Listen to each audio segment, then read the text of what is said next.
Hi everyone, today's video is inspired by Hebrews chapter 10 verse 32, and let me just quickly read it for you. It says, "But remember the former days when after you were enlightened, you endured a great struggle with sufferings. Sometimes you were publicly exposed to abuses and afflictions, and other times you became partners with those who were treated this way. For you suffered along with the prisoners and joyfully accepted the plundering of your possessions, knowing that you have for yourselves a better and lasting possession. Therefore, do not lose boldness, which has great reward, for you need perseverance, so that after you've done the will of God, you may receive the promise." So, a lot of times we all have a dream, we all have visions of what we want in our lives, and especially as believers, we want to do whatever is pleasing to God. A lot of times also other fellow believers may not have the same vision for you. They will not maybe agree with what you want, but as long as you're under the will of God, and only you and God know, if you're doing whatever is God's will, and you stay with faith and persevere, because the just shall live by faith. We must live by faith if we want to please God. And that's why I also wrote this book, to explain how you can have your faith and trust in God. But surround yourself with people that actually will encourage you, support you, and pray with you, pray for you. Sometimes you need somebody who you can be held accountable to.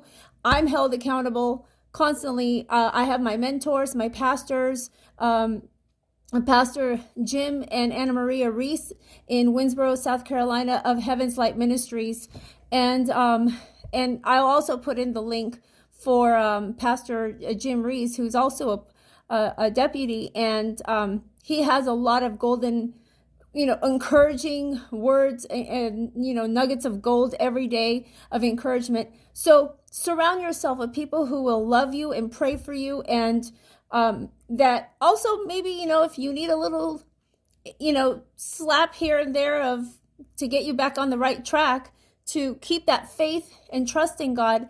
And, it is actually beneficial, for God wants us to be in unity. He wants us to be in one accord.